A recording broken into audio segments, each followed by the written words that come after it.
প্রিয় সপ্তম শ্রেণীর ছাত্রছাত্রী, 2025-এ রায়মার্টিন প্রশ্ন বিচিত্রার দ্বিতীয় পর্যায়ক্রমিক মূল্যায়নের ভূগোলের 1 নম্বর স্কুলের সমস্ত প্রশ্নের উত্তরগুলো করে দিলাম। 1 নম্বর স্কুল, হিমালয় হলো একটি নবীল ভঙ্গিল পর্বত। ভারতের সিন্ধু গঙ্গা ব্রহ্মপুত্র সমভূমি হলো পল্লী গঠিত সমভূমির উদাহরণ। পৃথিবীর বৃহত্তম মালভূমির নাম হলো তিব্বত মালভূমি। হিমালয়ে পর্বতমালা থাকার জন্য সাইবেরিয়ার তীব্র ঠান্ডা বাতাসকে বাধা দিয়ে ভারতের শীতের তীব্রতা কমিয়ে দেয়। বেশিরভাগ মালভূমির অঞ্চল প্রচুর খনিজ সম্পদ সমৃদ্ধ। কোসি নদী গঙ্গা নদীর উপনদী। শুষ্ক অঞ্চলের সুগভীর গিরিখাতকে ক্যানিয়ন বলা হয়। যে নদী একাধিক দেশের মধ্য দিয়ে প্রবাহিত হয় তাকে আন্তর্জাতিক নদী বলে। পৃথিবীর বৃহত্তম নদী আমাজনে কোনো বদ্বীপ নেই। সারা বছর যে নদীতে জল থাকে তাকে বলা হয় নিত্যবাহ নদী। শুদ্ধ অশুদ্ধ, ব্ল্যাক ফরেস্ট একটি আগ্নেয় পর্বত। অশুদ্ধ, স্তূপ পর্বত হলো ব্ল্যাক ফরেস্ট হলো একটি স্তূপ পর্বত। মালভূমির উপরিভাগ ঢেউ খেলানো সমতল হয়। সত্য, ভূমির ডাল বৃদ্ধি পেলে নদীর শক্তি কমে যায়। মিথ্যা, ব্যাসল্ট একটি পাললিক শিলার উদাহরণ। মিথ্যা, আগ্নেয় শিলার উদাহরণ হলো ব্যাসল্ট। দক্ষিণ আফ্রিকার তৃণভূমির নাম ভেল্ট। সত্য, আটলাস পর্বতের সবচেয়ে উঁচু শৃঙ্গটি হলো মাউন্ট তোবকল। সত্য, পর্বতের উপরের দিকে ছুঁচালো অংশটির নাম হলো পর্বতগ্রন্থি। মিথ্যা, পর্বত সিংহ। পাতগুলি অ্যাস্টোনোস্ফিয়ারের উপর ভাসমান অবস্থায় থাকে। সত্য, অনেকগুলি ছোট ছোট জলাধারা প্রধান নদীতে মিশলে তাকে শাখা নদী বলে। মিথ্যা, তাকে উপনদী বলে। প্রাচীনকালে টাইগ্রিস ইউফ্রেটিস নদীর ধারে চৈনিক সভ্যতা গড়ে উঠেছিল। মিথ্যা, টাইগ্রিস এবং ইউফ্রেটিস নদীর ধারে সুমেরীয় সভ্যতা গড়ে উঠেছিল। 3 দাগে বাম স্তম্ভ ডান স্তম্ভ। কঙ্গো নদী অববাহিকা, ঘন জঙ্গল, গ্রস্ত উপত্যকা, দুটি ফাটলের মধ্যবর্তী নিচু অংশ। নীল নদ, মোহনার সুবিশাল বদ্বীপ। সাহারা, প্রায় বসতিহীন অঞ্চল। কিলিমাঞ্জারো, বরফে ঢাকা সিংহ। 4 দাগে নিচের ছক থেকে ভৌগোলিক শব্দ খুঁজে বের করো। নদীর জল উপর থেকে নিচে ঝাঁপিয়ে পড়ে জলপ্রপাত বলে। নদীর দুধারে বন্যার সময় পলি জমি সৃষ্টি হয় প্লাবনভূমি। শুষ্ক অঞ্চলের গভীর গিরিখাত ক্যানিয়ন। যে নদীতে সারা বছর জল থাকে তাকে নিত্যবহ নদী বলে।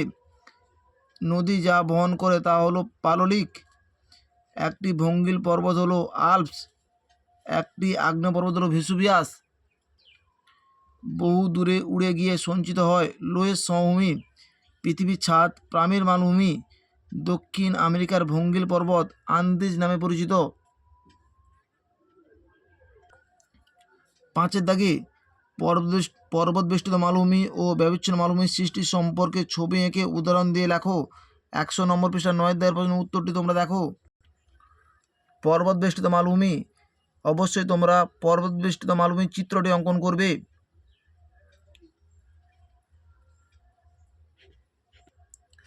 ব্যবচ্ছিন্ন মালভূমি, অবশ্যই ব্যবচ্ছিন্ন মালভূমির চিত্রটি তোমরা অবশ্যই অঙ্কন করবে।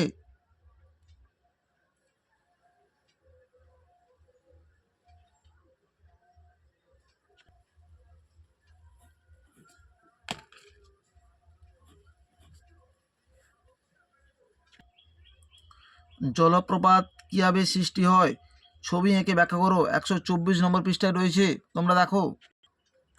জলপ্রপাত, এই প্রশ্নের উত্তরটি তোমাদের লিখতে হবে। অবশ্যই জলপ্রপাতের চিত্রটি তোমাদের অঙ্কন করতে হবে।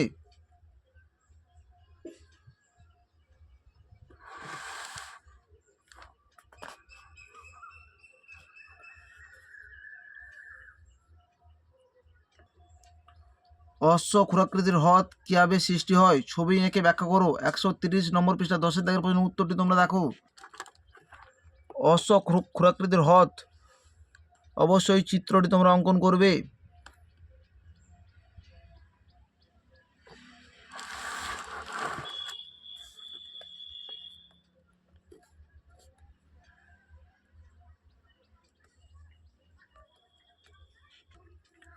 আমাদের জীবনে নদীর প্রভাব কতখানি সংক্ষেপে আলোচনা করো। 127 নম্বর পৃষ্ঠা 8 দাগের প্রশ্নের উত্তরটি তোমরা দেখো। জনজীবনে নদীর প্রভাব আলোচনা করো, এই প্রশ্নের উত্তরটি তোমাদের লিখতে হবে। তোমরা অবশ্যই পয়েন্ট করে করে খাতায় উত্তরগুলো লিখবে।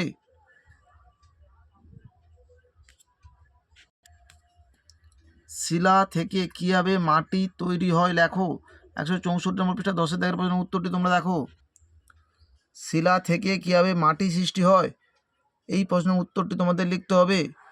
অবশ্যই চিত্রটি তোমরা অঙ্কন করবে।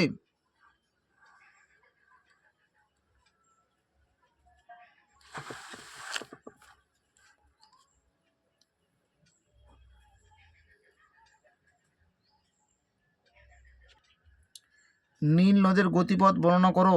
275 নম্বর পৃষ্ঠা 3-1 পাঠের প্রশ্নের উত্তরটি তোমরা দেখো। নীল নদ 3 নম্বর প্রশ্নের 1 পাঠের প্রশ্নের উত্তরটি তোমাদের লিখতে হবে।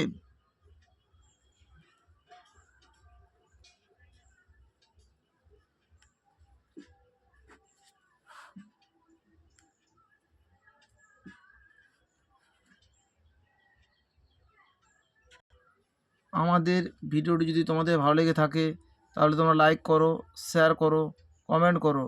আমাদের চ্যানেলে নতুন হয়ে থাকলে চ্যানেলটিকে সাবস্ক্রাইব করে পাশে থাকা বেল আইকনটিকে প্রেস করে রাখো।